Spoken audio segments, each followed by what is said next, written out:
What if one small act of kindness changed not just one life, but hundreds?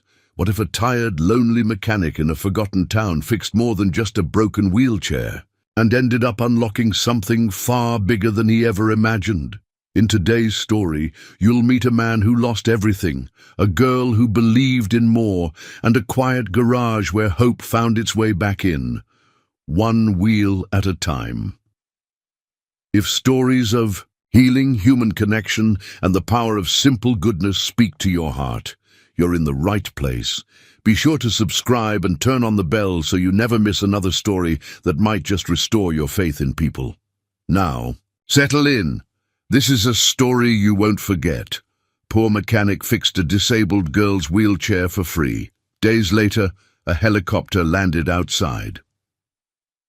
Ray Turner had never been a man of many words, but the silence that filled his garage each evening was starting to feel less like peace and more like weight, the kind of weight you carry in your chest.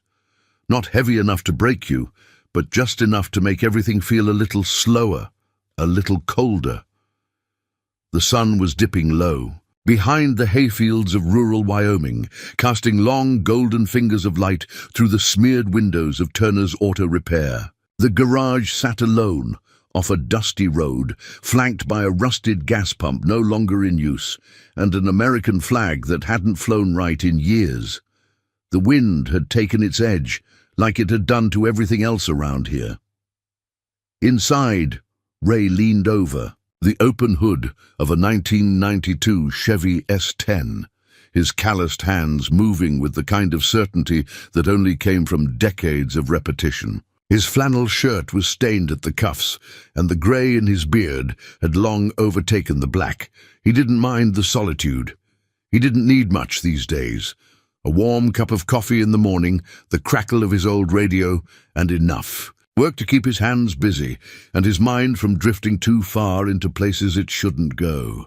There was a picture on the wall above his workbench. It was faded now, curling at the edges. A younger Ray stood with his arm around a boy, 10, maybe 11, wearing a baseball cap 2 sizes too big.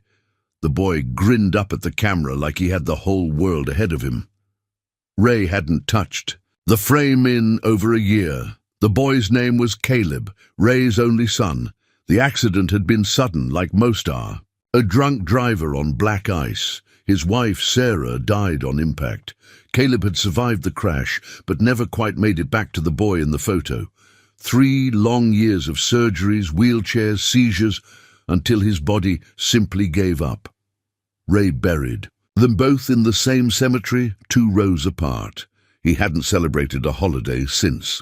The old bell above the garage door jingled faintly in the wind. No customer, just the breeze again.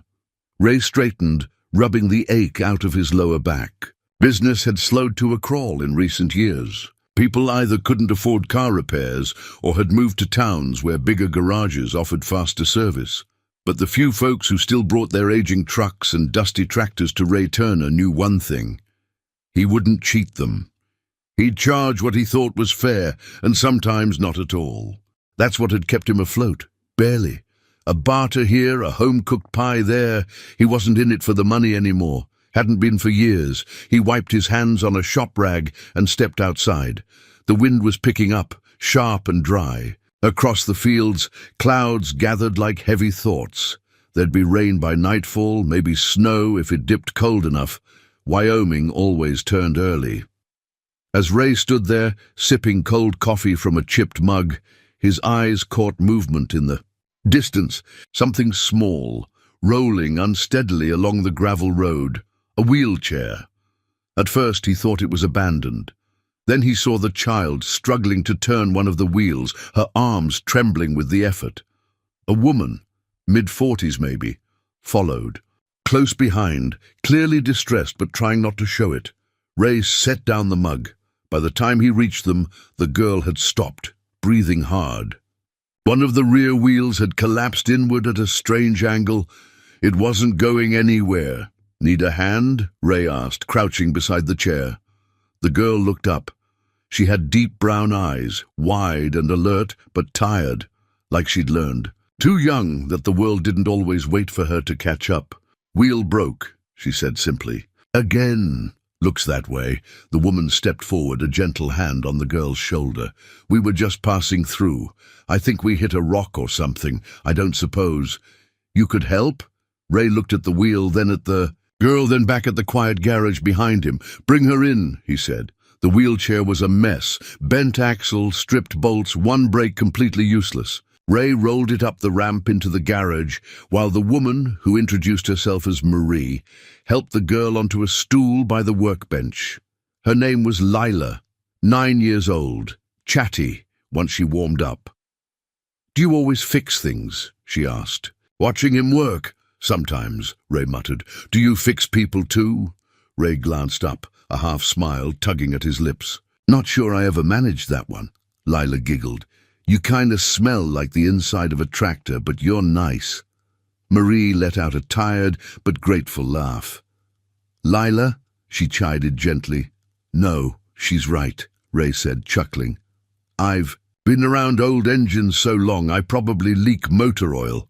The repairs took longer than expected, but Ray didn't rush. He replaced the bent parts with spares from a dusty drawer in the back. Not perfect matches, but better than what they had. He sanded down the corroded fittings and adjusted the seat height to make it more comfortable. When he was done, he tested the wheels himself, circling the garage with an awkward grace. Try it, he said, rolling the chair to Lila. She hopped, in or as close to hopping as her fragile frame allowed, and wheeled herself forward. The chair glided smoothly across the concrete. Her eyes lit up like someone had switched the world back on. Whoa, she whispered. It's better than before. No charge, Ray said as Marie reached for her purse. But you... No. Charge, he repeated, firmer this time. Just happy to help. Lila wheeled back to him and wrapped her arms around his waist before he could react. She didn't say thank you. She said something better. You're like a superhero, just with a wrench and a weird shirt. Ray froze, then laughed, really laughed, for the first time in months. That night, as the storm rolled in and thunder echoed faintly in the distance, Ray sat on his porch with an old photo album on his lap. He didn't open it, not yet, but he held it like a promise, like maybe something had shifted. The wheelchair was gone, but the warmth Lila left behind lingered. He didn't expect anything more. He never did. But life, like engines, had a funny way of turning over, just when you thought it was out of gas. The rain had started falling in earnest by the following afternoon. It wasn't the kind of storm that made the headlines. No thunder, no flash floods. Just a steady curtain of drizzle, soft but relentless, like a thought that wouldn't leave. You alone. It slicked the highway and turned the dirt road that led to Turner's Auto Repair into thick, sucking mud. Most folks stayed indoors when Wyoming turned like this. The gray skies seemed to flatten everything. Colors, time, memory. Ray was in the middle of patching a radiator for Old Man Hugh's tractor when he heard it again, that faint metallic jingle of the garage's front bell. The door hadn't opened, it was just the wind. Or so he thought. Then he heard it, a soft voice, almost drowned by the rain. A child's voice. Hello? He turned toward the wide doorway and stepped outside, instinctively wiping his hands on his jeans. The drizzle pricked his skin, cold and fine. The sound came again, this time from the gravel road beyond the mailbox. Hello? Can someone help? Squinting through the grey light, he saw her, Lila. She was angled awkwardly to the side, the back. Wheel of her chair turned outward like a bird with a broken wing. Her arms strained against the rims, slick with rain, trying to steer. Behind her came a woman, bundled in a navy raincoat, panting as she rushed to catch up. Ray didn't hesitate. He jogged down the drive, boots squelching in the mud, and knelt beside the wheelchair. Up close, he could see just how badly the chair had failed. One of the rear wheel bearings had collapsed entirely, and the right footrest was hanging by a single bolt. Looks like you hit more than a puddle, he said gently, shielding Lila with his body as the rain began to pelt harder. I didn't mean to bother, the woman said, breathless. We're just passing through. Thought we'd make it to the next town, but the chair gave out. You made it to the right place, Ray said without looking up. Come on, let's get her out of the rain. Back inside the garage, the space smelled of warm oil, damp denim and old wood. The storm clattered gently on the metal roof, like distant applause. Ray rolled Lila's chair up the ramp, careful not to jostle the bent frame too much. He pulled an old towel from the shelf and handed it to Marie, who dabbed the girl's wet forehead. Thank you, she whispered. I'm Marie, by the way. Ray gave a small nod, already crouched beside the chair. Ray, let's see what we're dealing with. Lila looked around with curious eyes. Is this where you live? Pretty much, he said, reaching for a wrench. Not much to see, but it gets the job done. I like it, she said. It smells like something.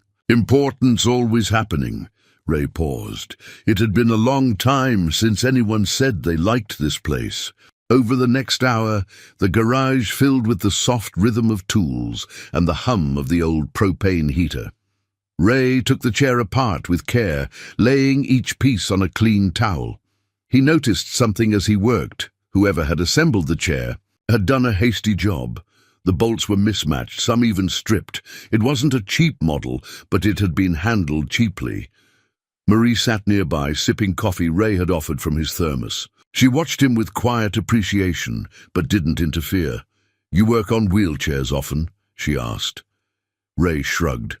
Not professionally, but a wheel's a wheel. You just have to understand what it wants. Lila giggled from her stool. Wheels don't want anything. Ray looked over the top of his glasses. That's where you're wrong. Everything wants something. Engines want to run, rust wants to eat, and wheels want to roll free. Lila blinked at him, then grinned. You're weird. Ray chuckled. You're not the first to say that. As he repaired the chair, Ray listened. Lila filled the room with words about the clouds she saw on the drive, about her dream to someday fly a plane, about a book she was reading with a girl who built a rocket ship from soup cans. People think just because I can't walk, I shouldn't want to do big things, she said at one point. But I want to go up there. She pointed at the ceiling, above the clouds. Ray paused with a wrench in hand. My son used to say the same thing, he said quietly. Said if he could fly, he'd never come back down. Marie's eyes met his, surprised by the sudden openness. You had a son? Ray nodded, eyes fixed on the chair. Long time ago. No one pressed him. That was the thing about good people. They knew when not to ask. Finally, he tightened the last bolt, gave the wheels a spin, and stood up. All right, co-pilot, he said to Lila. Ready for a test flight? She eased herself into the chair. Ray gave it a gentle push, and it glided forward effortlessly. Whoa, she whispered, then spun herself in a full circle. It's better than new. Ray raised an eyebrow. She's sturdy now, just don't take her off any ramps. Lila beamed. You're like a superhero. He raised his brows. Superhero? Yeah, only you smell like motor oil. And you don't wear a cape, Marie laughed. Lila, but Ray grinned. I'll take it. As they prepared to leave, Marie reached into her purse. Please, at least let us pay you something. You saved us a world of trouble. Ray held up a hand. No charge. Consider it a trade for the best conversation I've had in years. Marie hesitated, then nodded, her expression touched. Lila wheeled up to Ray, hugged him around the waist, and whispered, I hope you fix more than cars. I think you fix people too. Ray didn't know what to say, so he didn't say anything. He just watched them roll down the ramp, disappearing into the soft mist, leaving behind the scent of rain and the echo of something he hadn't felt in years. Hope. For the rest of that afternoon, the rain drummed steadily against the roof of the garage, like a lullaby. Ray Turner stood at his workbench, staring at nothing in particular. The wheelchair was gone. The girl, too. Just a wet set of tire marks on the concrete floor, curving toward the door and disappearing into the mist. But something had stayed. Ray couldn't name it.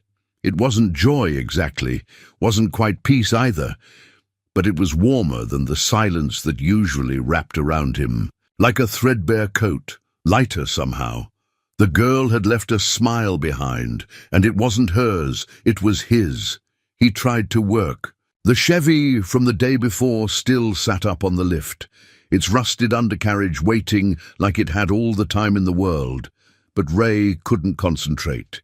He kept hearing her voice, bright, curious, too wise for 9, and that ridiculous declaration, "You're like a superhero, just with a wrench and a weird shirt." He chuckled under his breath. It had been so long since a child had spoken to him like that, without pity, without awkwardness. Caleb had spoken that way once, when he still had breath enough to dream and bones that hadn't yet betrayed him. Ray opened a drawer and pulled out a small box. Inside was a tarnished silver keychain, shaped like a toy plane. Caleb's.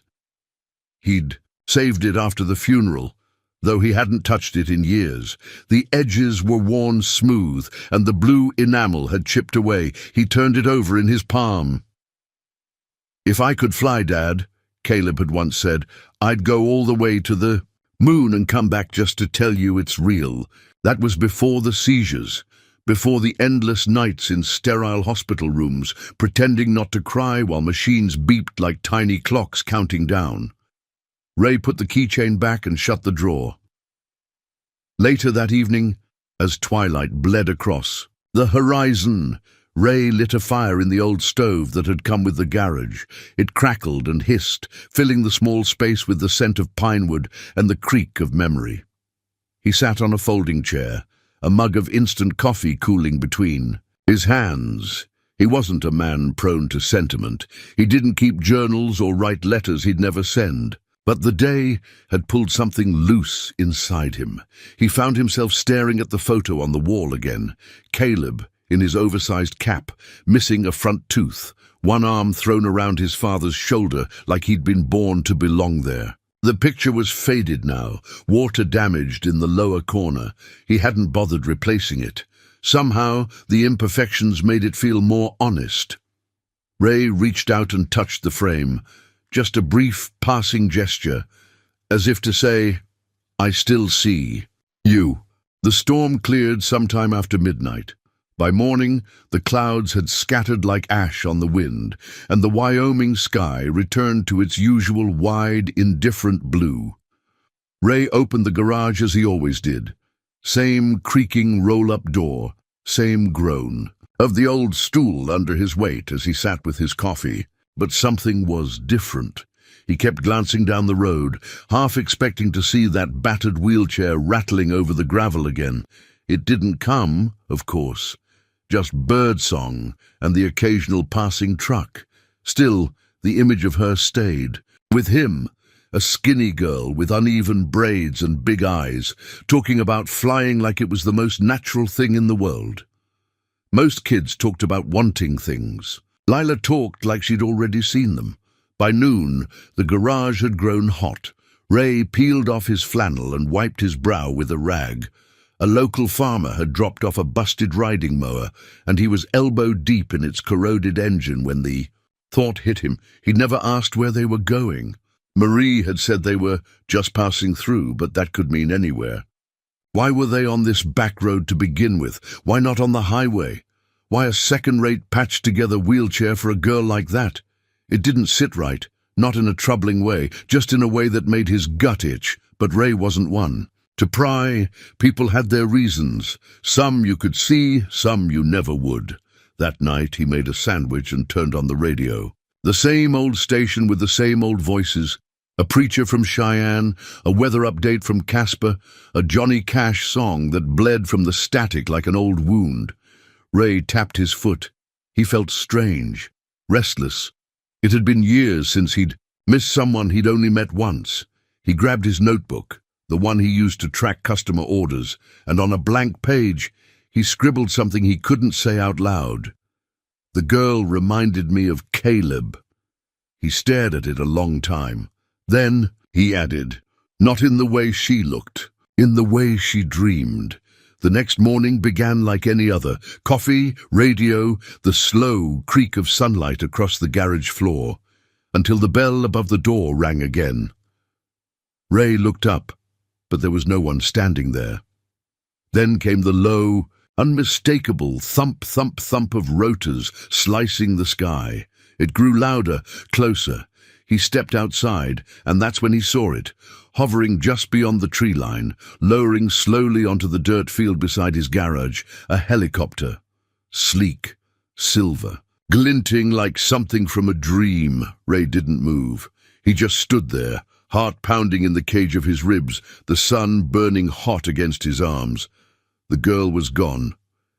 But the story, it seemed, had just begun.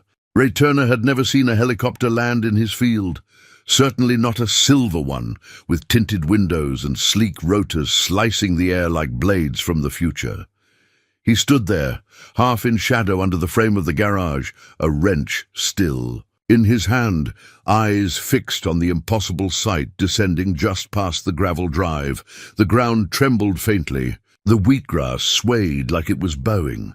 Dust kicked up in spirals. The noise, sharp, rhythmic, alien, filled his ears and chest, and somewhere deeper he hadn't felt in years. Ray squinted through the rush of wind, shielding his face with his hand. What in the hell was happening? The helicopter touched down with practiced ease, its skids settling onto the flattened grass. A moment later the side door opened. From inside emerged a man in a slate-grey suit. Sharp lines, polished shoes. That didn't belong anywhere near this kind of dirt, and behind him, a flash of bright purple. Lila, same eyes, same crooked smile, different wheelchair, sleek, chrome-framed, motor-assisted, almost silent as it glided down the makeshift ramp. Ray's jaw loosened, but no words came. He took a few steps forward, not because he meant to, but because something inside him pulled. The suited man extended a hand, as if this were any ordinary Tuesday meeting. "Mr. Turner," Ray looked from the man to the girl, then slowly took the offered hand. "Yeah," he said. "That's me. I'm Charles Whitmore," the man said. "Lila's father." Ray's eyes darted back to the girl. She was grinning, wide now, like this was the best part of her day. "She's been telling me about you ever since we picked her up," Whitmore continued. "Non-stop, in fact." "I fixed her chair," Ray said, still unsure if this was real. Whitmore smiled. "You did more than that, Mr. Turner. You gave her something we haven't been able to in a long time." They moved into the garage. The noise outside quieted once the rotors stopped spinning, but the air still buzzed with something electric. Marie was there too, her hair neater now, her posture more formal, but she gave Ray a warm smile that said, "Yes, this is all real." Ray sat slowly on his usual stool, while Whitmore stood across from him, hands clasped in front like a man used. "To boardrooms, not oil-stained concrete. I suppose I owe you an explanation," Whitmore said, "or at least some context." Ray nodded once, carefully. "We weren't passing through by accident," the man said. "Lila was supposed to spend the week with her caretaker, somewhere quiet, somewhere away from screens and hospitals. She chose this route, actually. Said she liked the name of your town, said it sounded like it could be a place where things worked." Ray almost smiled at that. "She didn't tell us about the broken chair until after." Whitmore continued. "Marie called it in, and by the time we sent someone to meet them, she was already telling the whole family about the man with the garage and the superhero hands." Lila chimed in from her new chair. "I told Daddy you fixed more than all the wheels. I told him you fixed the part of me that still believed in people." Ray swallowed hard. He hadn't expected this. Any of it. "I'm no one special," he said quietly, "just someone who knew how to use a wrench." "That may be true," Whitmore said, "but Lila doesn't respond to many people, not without effort. You reached her, with kindness, with no expectation." Ray looked down at his stained boots.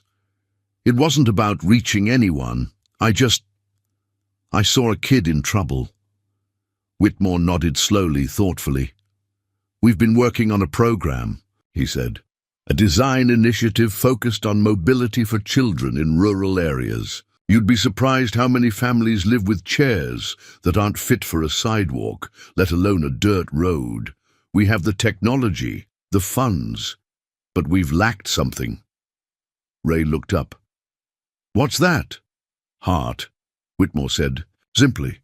"We've had designs, engineers, corporate minds, but no one who understands what these machines mean on the ground. No one like you." Ray blinked. "Like me. You've lived it," Whitmore said. "You've lost. You've loved. And you haven't stopped giving. That's rare. That's exactly who we need." Ray's voice was quiet. "You think I belong in a tech lab?" "No," Whitmore said. "I think you belong where the work matters. Whether that's here or with us, that's your call." There was a long pause. The hum of the generator, the whisper of a breeze through the doorway. Ray finally looked over at Lila. She gave him a small, knowing smile. "I still want to fly," she said, "but not to get away. Now I want to see what's out there." His throat tightened. "I had a son," Ray said suddenly. The words came without planning, as if they'd been waiting. "His name was Caleb. He used to talk about flying too." Lila's gaze didn't change. "I know." Ray looked at her, surprised. "I didn't know his name," she said softly, "but I could feel it. When you were fixing my chair, it felt like you were fixing something you missed." No one spoke. Ray rubbed a hand over his face. It came away slightly damp. Not with oil. Whitmore stepped forward, placing a thick envelope on the workbench. "This is just a starter," he said. "Details, contracts, funding, but more than that, it's an invitation. You can say no, but something tells me you won't." He nodded once more, then turned toward the door. Lila followed, then paused. She rolled back toward Ray and took his hand in both of hers. "You said everything wants something," she whispered. "Well, I think some people just want to be needed." Ray looked at her, and for the first time in years, he allowed himself to hope, not cautiously, but fully. He watched the helicopter rise into the sky, shrinking into a silver dot before vanishing beyond the trees. The field fell silent again, but something inside Ray had shifted. The silence no longer felt empty. It felt open. Ray Turner didn't sleep that night. He tried. He lay on his back in the narrow cot behind the garage office, listening to the old wall clock tick its slow, steady rhythm. But every time he closed his eyes, he saw her, Lila, smiling from the doorway of a helicopter like it was the most normal thing in the world. Her words looped in his head. "I think some people just want to be needed." It was so simple, so impossibly true.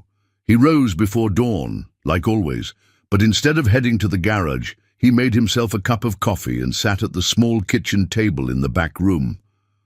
The envelope Charles Whitmore had left lay untouched in the center. Its crisp edges too clean for a place like this. Ray stared at it for a long time, like it might vanish if he blinked. Outside, the Wyoming morning was beginning to stretch its arms across the plains. A low mist clung to the tall grass. Somewhere in the distance, a rooster crowed. Another day, like all the rest. And yet, nothing felt the same. He picked up the envelope, opened it slowly. Inside, a detailed proposal, a personal letter from Whitmore, and a substantial check. Not a fortune, not yet, but enough to renovate his garage 3 times over, or pack up and move, or, if he wanted, walk away from it all. But it wasn't the money that made his hands tremble. It was the sentence in Whitmore's letter that caught his breath. "You understand what no one in our company can simulate, how it feels to watch someone you love lose freedom, and how vital it is to give it back." Ray sat back, the chair creaking under his weight. No one had ever said it so plainly, so precisely. He closed the envelope and stood. By mid-morning, he found himself driving, not to town, not to the hardware store. He was heading west, along the quiet backroads that curved through golden fields and small farms and forgotten chapels. The radio was off, the windows down. About 20 miles out, he slowed at a gravel turnoff flanked by 2 white posts. The paint had peeled, the wooden gate hung slightly askew. He hadn't been here in nearly 2 years. The cemetery was quiet. Always was. A few faded flags fluttered by veteran headstones, and the breeze stirred the long weeds growing between the plots. He parked the truck, grabbed the small bouquet of wildflowers he'd picked from behind the garage, and walked the familiar path, Row E Stone 14. The marker was modest, no angels, no quotes, just the name, Caleb James Turner, 997, 2010.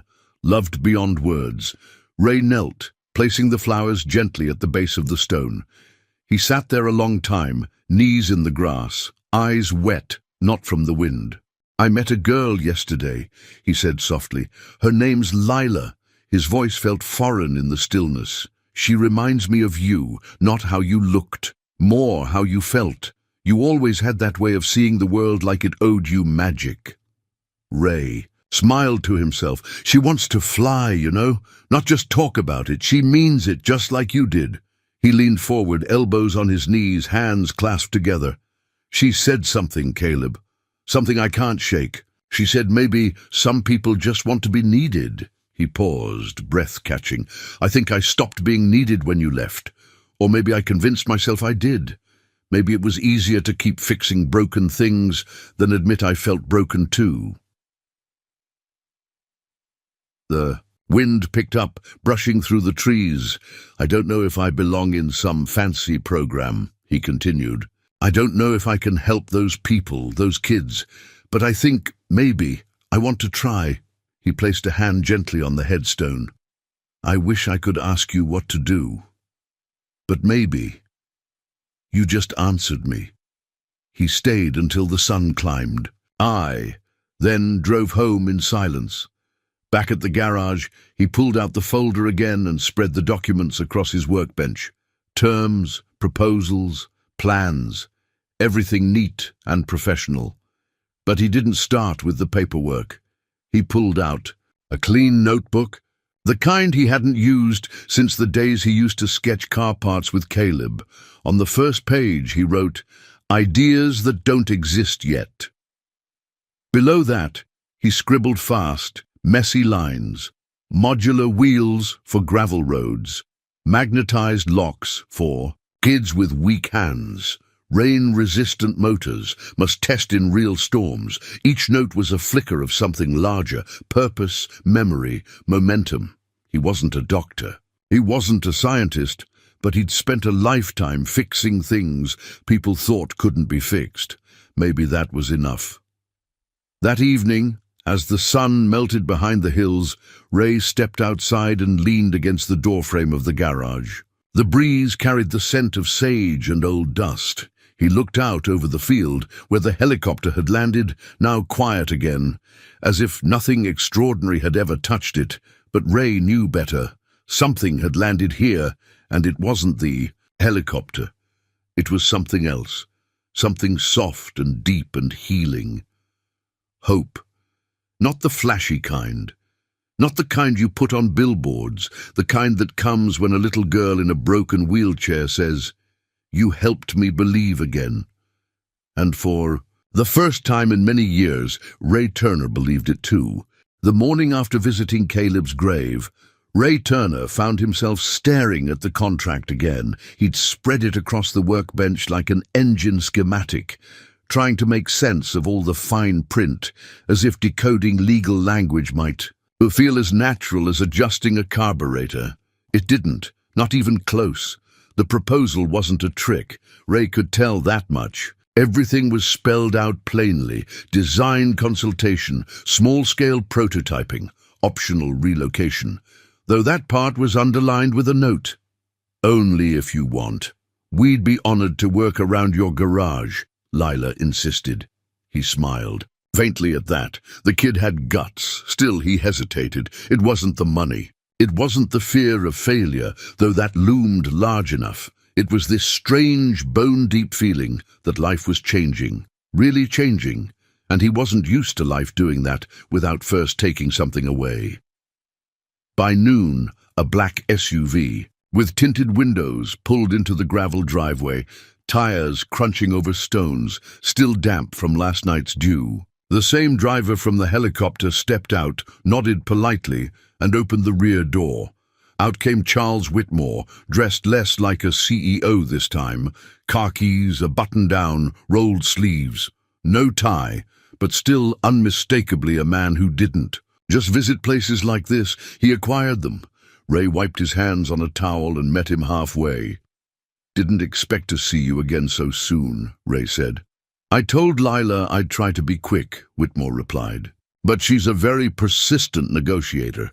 Ray raised an eyebrow. "That means she's the one who sent you back here?" "She threatened to hijack the helicopter herself if I didn't," he said with a straight face. They both chuckled. Whitmore grew serious then. "I know this is a lot. You don't owe us anything, Mr. Turner, but if you're open to it, we'd like to show you what this could look like." They drove 2 towns over to a small municipal hangar where one of Whitmore's research teams had been temporarily stationed. Not a sleek corporate facility, just a large open space filled with drafting tables, computers, half-assembled components, and prototypes that looked more like science fiction than medical aid. Ray felt out of place at first.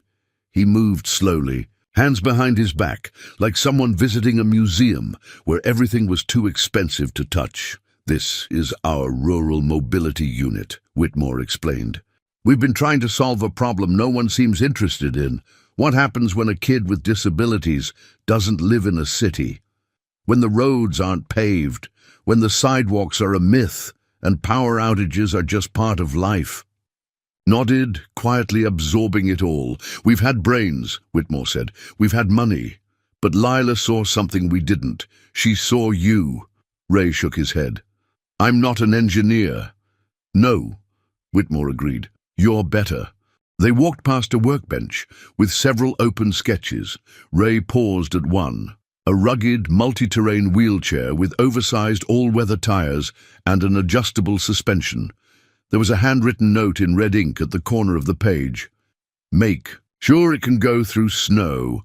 I want to visit Grandpa's farm this winter." Leela Ray stared at it longer than he meant to.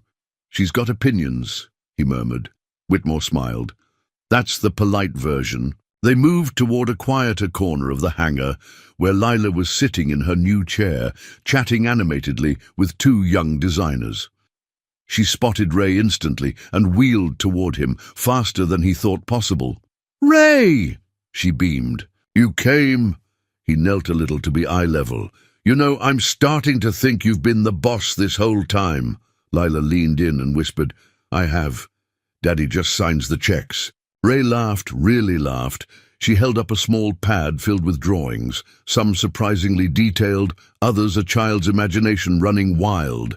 One showed a chair with helicopter blades. Another had rocket boosters. "I told them I wanted something that flies," she said.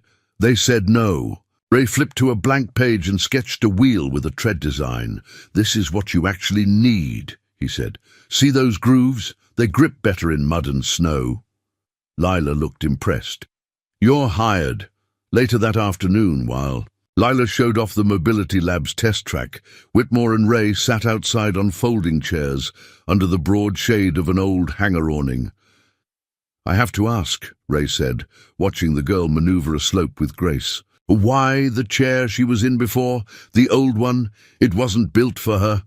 Whitmore's face changed, just slightly. The confident polish gave way to something more human.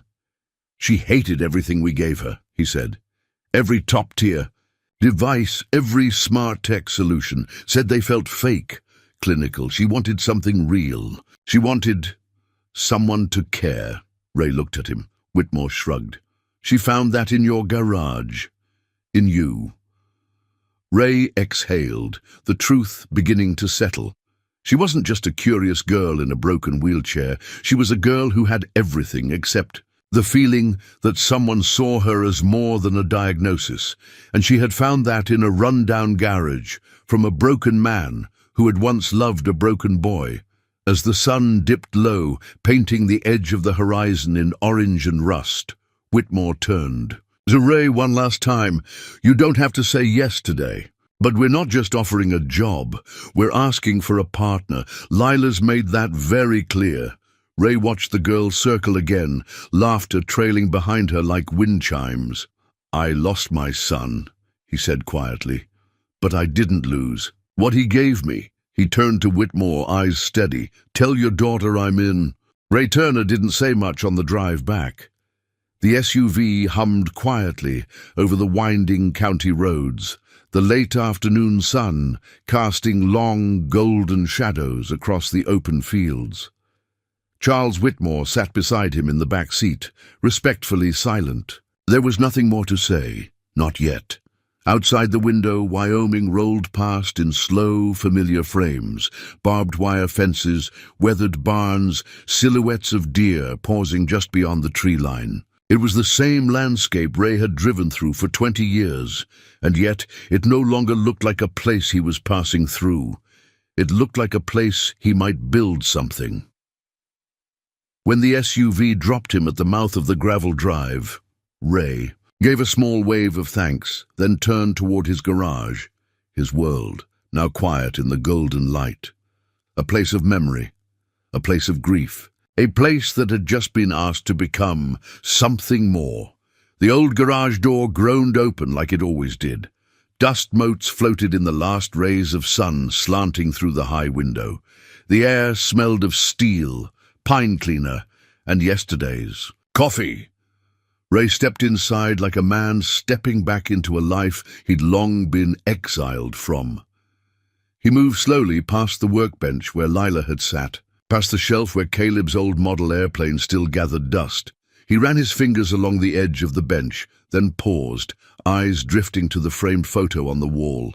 Caleb and Ray, side by side, the boy's cap too big, the smile too wide.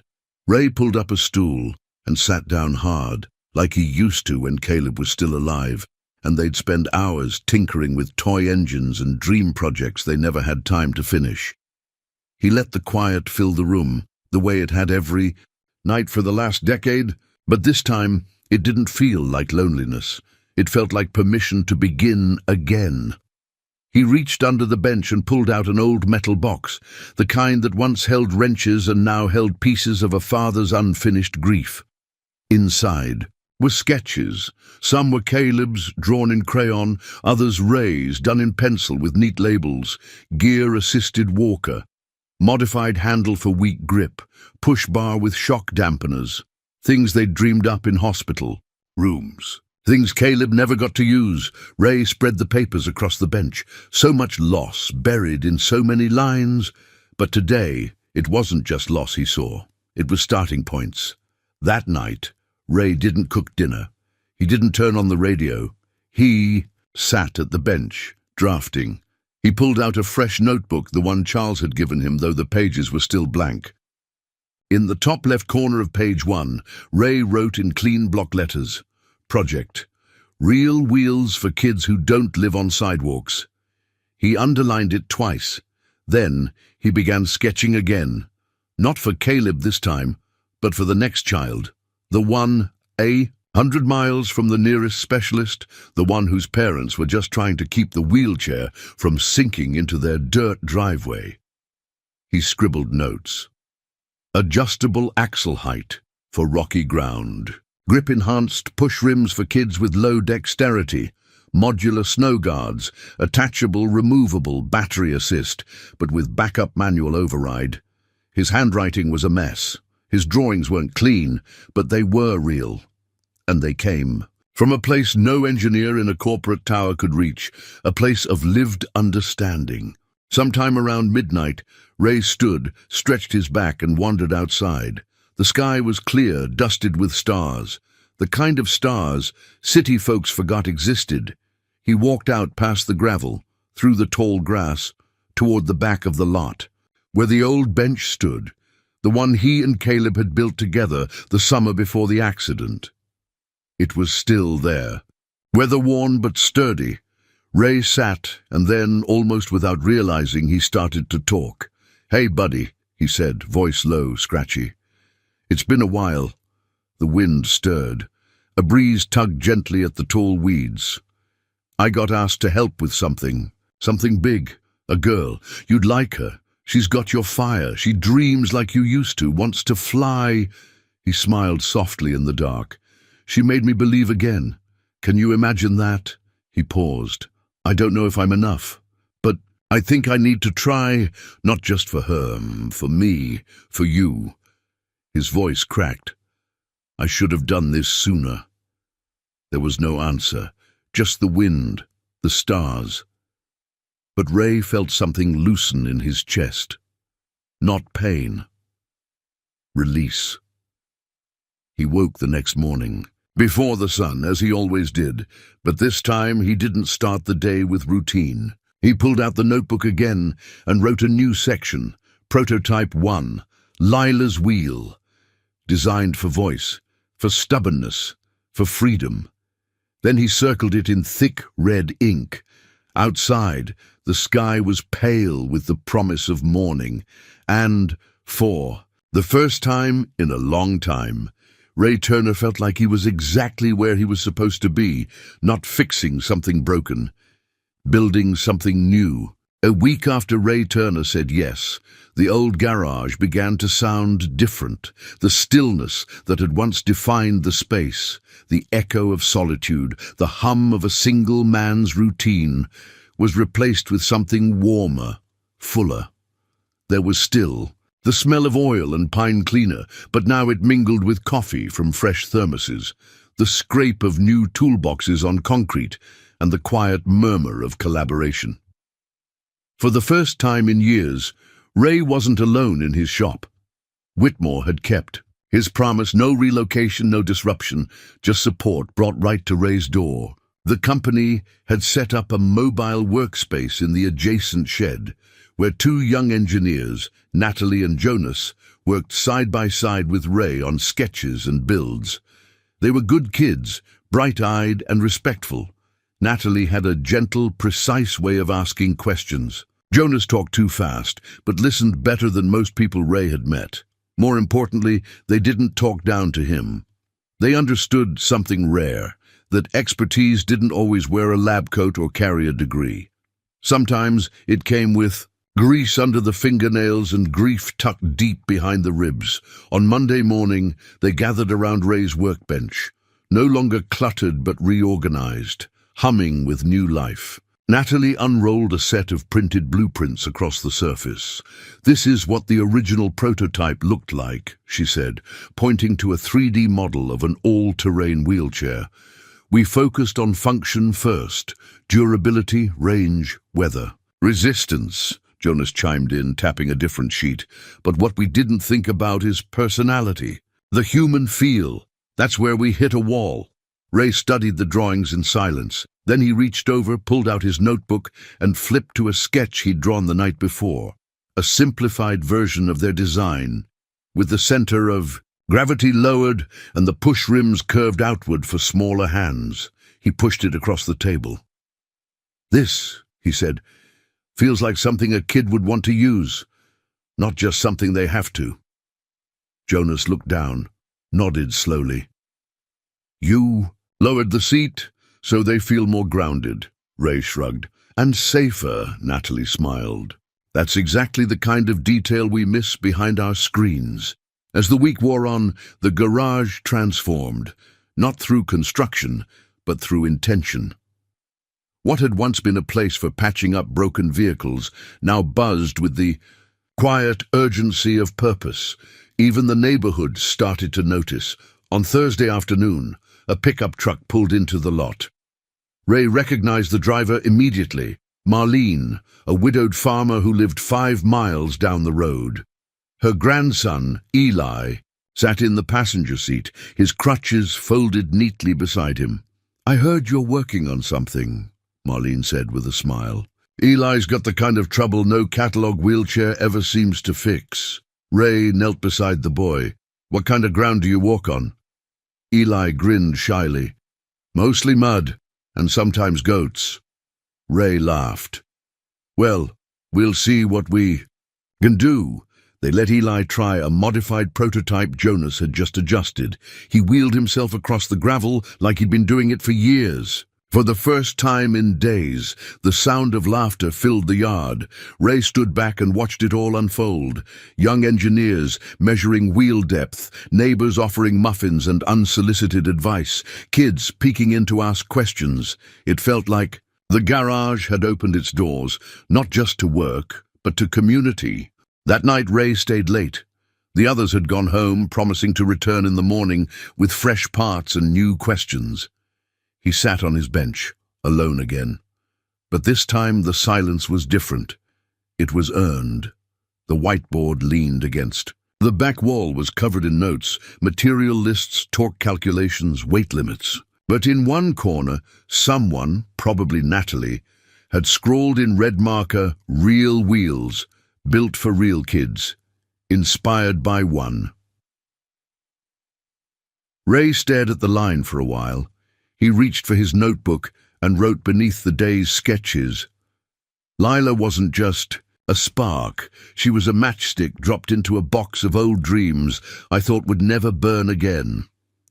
He closed the notebook gently. Then, for reasons he couldn't quite explain, he walked to the back of the garage, opened the old metal cabinet. No one else had touched, and pulled out Caleb's final design, a crude sketch, done in pencil.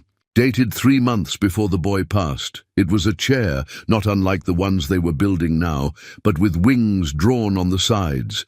A child's dream, half fantasy, half engineering. At the bottom, in Caleb's blocky handwriting, "For someone who can't walk, but might still fly." Ray felt something well in his chest, not pain, pride. By the end of the week, the prototype had evolved, sleeker, tougher, but still simple, still kind.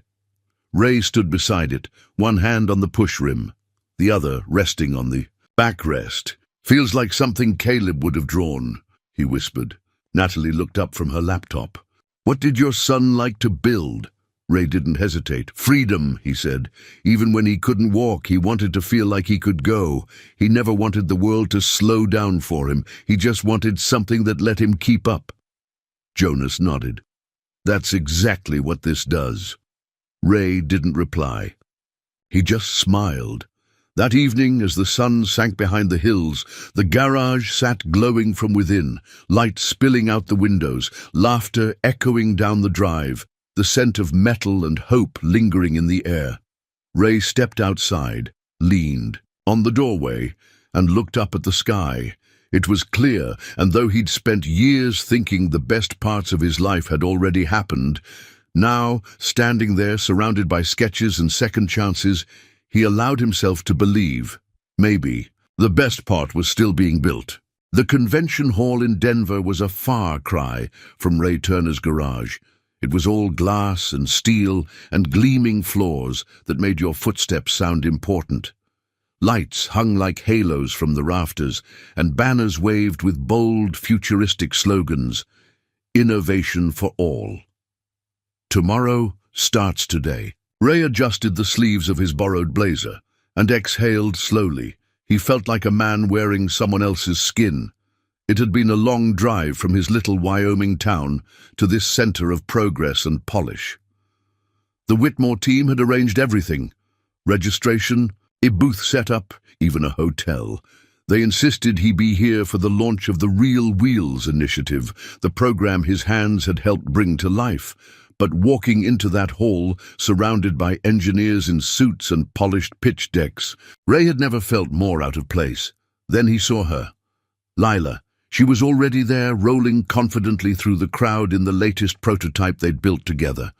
Her chair moved like water, quiet, sure, effortless. She'd insisted on painting it purple, with silver streaks that shimmered under the lights. She called it her comet chair. When she spotted Ray, her whole face lit up. "Hey, partner," she called, wheeling over. "You clean up, okay?" Ray smiled. "You clean up like a comet." She laughed, a bright, unfiltered sound that cut through the noise of the hall. Their booth wasn't the biggest. It didn't have a video wall or a coffee bar like some others, but it had something better. It had story. One side of the booth displayed photos of their workspace back home, Ray's old garage, the gravel road, kids like Eli test driving early versions. Another side held a glass display of the prototype itself, framed beneath a simple line, "For kids who don't live on sidewalks." Ray watched people pause, read. Some smiled. Some looked away thoughtfully. A few asked questions. Jonas and Natalie were busy giving demos and answering tech queries. But Ray stayed back, letting the others speak. He didn't need to explain. He'd already said everything with his hands. The event coordinator approached just after lunch, a clipboard tucked beneath her arm. "You'll be speaking at 2:15, she told Lila, who nodded like this was the most natural thing in the world. Ray blinked. "Speaking?" Lila grinned. "I told them I wanted to be the one to introduce it. You cool with that?" He chuckled, nervous. "Are you?" She leaned in close, lowering her voice. "I've faced bigger things than a microphone." He couldn't argue with that. At 2:10, they were led to a side stage overlooking the main floor. Chairs filled quickly. Technologists, donors, parents of children with disabilities, reporters with badges and cameras. Lila took center stage. Ray stood just behind her, hands in his pockets, shoulders slightly hunched. Then the lights dimmed. The room quieted, and Lila began. "My name is Lila Whitmore," she said, voice clear, strong. "I'm 9 years old. I was born with a condition that makes it hard for me to walk. But I wasn't born without dreams." A soft ripple of attention moved through the room. "I used to think that if I couldn't move the way other kids did, maybe my dreams didn't count, that I'd have to settle for watching the world from the sidelines." She paused. The silence leaned in.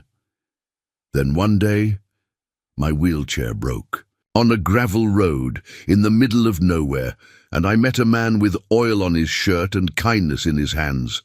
She turned slightly, gesturing toward Ray. "He didn't ask who I was. He didn't ask for money. He just said, 'Let's fix it.'" Ray looked down, throat tightening. "And that's what this project is about," Lila continued. "Not just building wheels, but building something for people who don't get asked what they dream about." The final slide behind her shifted to a picture of Ray's garage with the prototype in front and a quote in Lila's handwriting. "Because we all deserve to go farther than people expect." The room erupted in applause. Ray didn't move. At first, he just stood there, the sound washing over him like a tide he hadn't expected. Then Lila wheeled over and bumped his leg with her chair. "Come on," she whispered. "Take a bow, Mr. Superhero."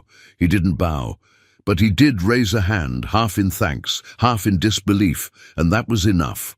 Later, after the crowd had moved on and the booth had quieted, a woman approached them with a boy beside her, maybe 8 years old, with braces on both legs and shy eyes. "I just wanted to say thank you," the woman said.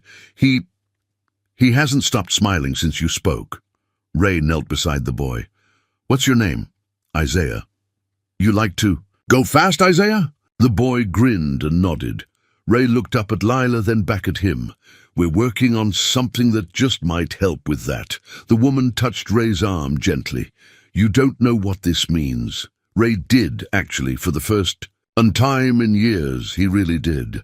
That night, back at the hotel, Ray stood at the window of his room, watching the city lights blur into the dark. A notebook sat on the desk behind him, open to a fresh page. He would fill it soon, but not tonight. Tonight he just stood there, quietly proud, hearing Lila's words again, over and over.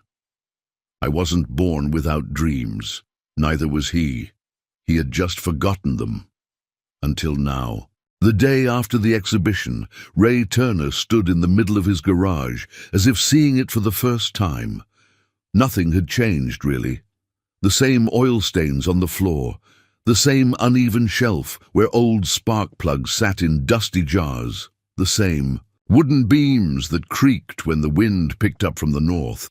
But Ray had changed, and somehow, because of that, everything had. The whiteboard in the back was now filled with marker strokes in 4 different colors. Notes from Natalie, sketches. From Jonas, quick scribbles from Ray himself. The title at the top hadn't been erased in weeks. Real Wheels, Freedom that Fits Anywhere. Near it was a picture someone had taped up. Lila on stage in Denver, arms wide, beaming. In the background, Ray stood awkwardly with one hand raised, looking like a man who hadn't quite figured out how to accept applause. He smiled at the memory, not because of the recognition, but because he'd finally learned why he mattered. Not for fixing things, for building something that helped others move forward. Later that morning, the screen door creaked open and footsteps shuffled in. Small, eager ones. "Mr. Ray," a familiar voice called. He turned to see Eli, the neighbor boy, standing just inside the garage with a popsicle stick in one hand and a lopsided grin on his face. Behind him, his grandmother Marlene waved from the truck. "You said I could stop by and see the new one," Eli said. Ray crouched down to his level. "You came on the right day, partner. Want to take a look?" Eli nodded hard, his crutches squeaking slightly as he made his way to the workbench. Ray rolled out the latest prototype, a compact, lightweight model with curved armrests, off-road. Wheels and a seat made of breathable canvas. "It's not finished yet," Ray said, "but it's close. Thought we could use a real test pilot." Eli's eyes widened. "Me?" Ray winked. "You're the best we've got." They spent the next hour in the gravel lot behind the garage, Eli wheeling himself through dirt, over bumps, laughing as he turned tight corners and declared, "This thing drives better than Grandpa's tractor."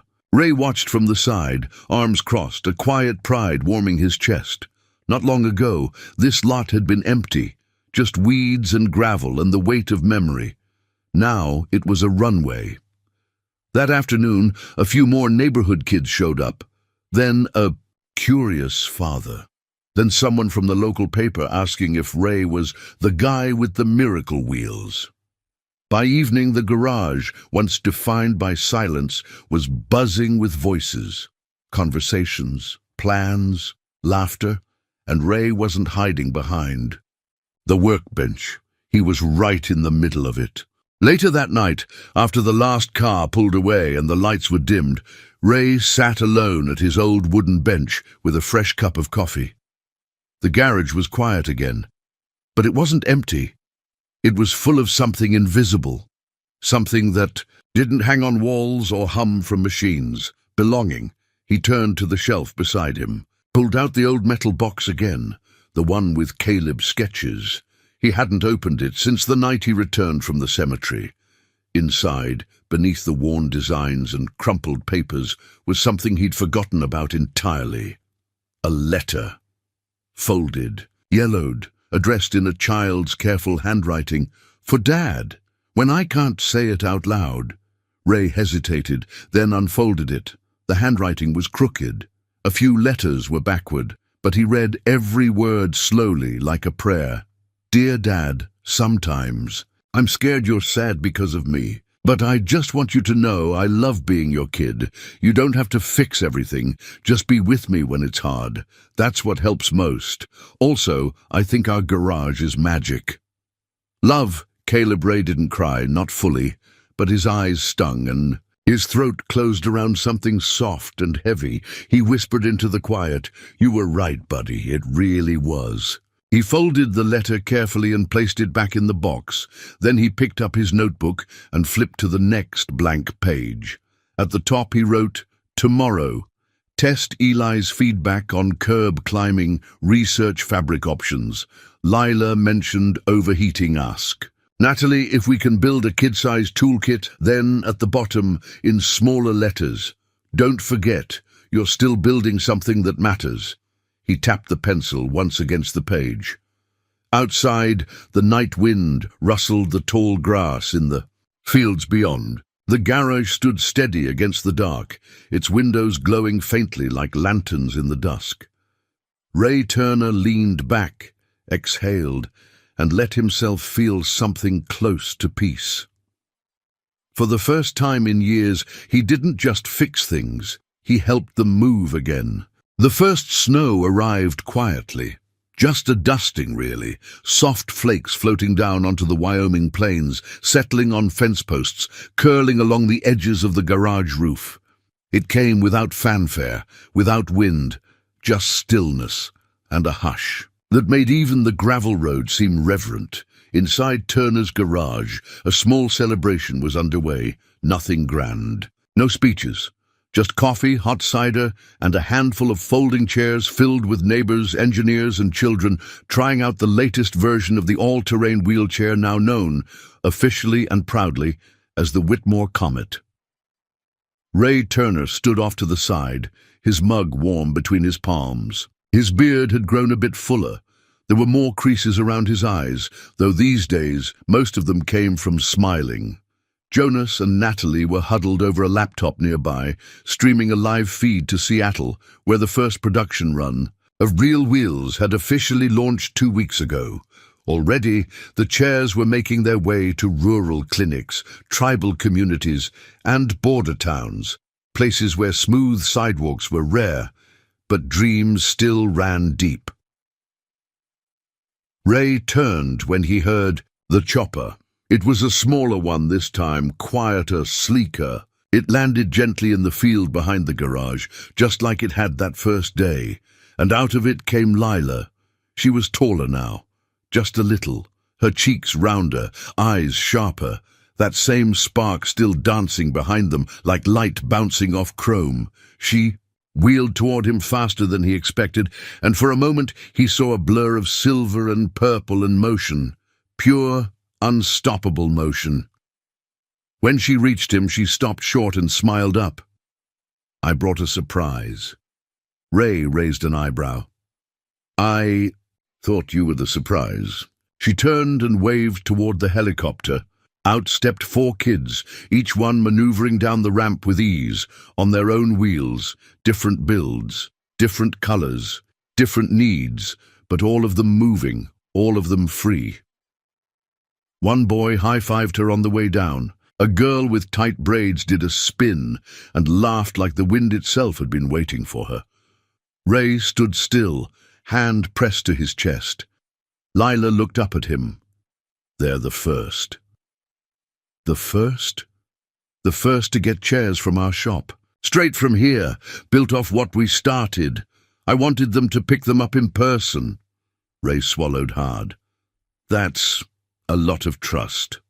She shrugged. "I knew you'd still be here." They spent the afternoon testing the chairs across the gravel and snow-dusted lot. Ray adjusted a bolt here, tightened a brake lever there, but mostly he just watched. Watched as these kids, once held back by terrain, by distance, by the lack of something designed for them, moved like they'd always belonged. The garage echoed with laughter, clanging tools, and the kind of joy that didn't need to explain itself. At one point, Natalie leaned over and said, "You know what this place feels like now?" Ray glanced up. "A launch pad," she smiled, "for more than wheels." As the sun began to set, turning the sky the color of copper and lavender, the crowd thinned. Parents packed cars, engineers exchanged notes, and the last few snowflakes drifted lazily from the clouds. Lila lingered behind, watching the garage glow in the fading light. "You ever think," she said softly, "that maybe some things break just so we can build them better?" Ray nodded. "Some things, some people too." She smiled. "Then we did okay." He reached into his back pocket and pulled out something small, a keychain, shaped like an airplane. The enamel was chipped, the metal worn smooth. "It belonged to my son," he said quietly. "I carried it long enough.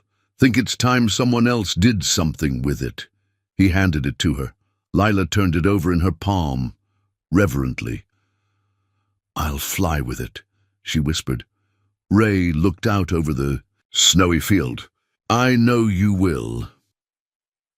That night, after the lights dimmed and the kids had gone, Ray sat at his bench once more. The garage was quiet again, but not empty. He opened his notebook, flipping past pages filled with sketches, notes, and fingerprints. On the last blank page he wrote, "Final entry, first chapter." Today, a boy rolled through my garage on a chair we built and said, "I'm gonna race the wind." And for the first time in my life, I believed him. He put the pencil down. Then, on a whim, he walked to the far wall, an old plywood panel he hadn't touched in years. With a thick black marker, he scrawled something simple, something true. "We fix more than wheels here." He stood back and let the words settle. In the stillness that followed, he didn't feel the ache of what was lost, only the warmth of what had been found. And as snow fell softly on the roof above, Ray Turner, mechanic, father, builder of second chances, closed the door behind him and stepped into the quiet night, carrying with him a peace that had taken years to earn, a peace not of forgetting, but of finally knowing. He had helped the world move forward, one wheel at a time, and now I'd love to hear from you. Where are you watching from? What part of this story touched you the most? Leave a comment below. I read every single one, and your thoughts truly mean the world to me. If this story moved you, inspired you, or simply reminded you that kindness still matters, consider hitting subscribe and turning on notifications. We share stories like this every week, stories that uplift, heal, and remind us of the quiet beauty in ordinary lives. Thank you so much for watching. Until next time, take care and keep believing in the good.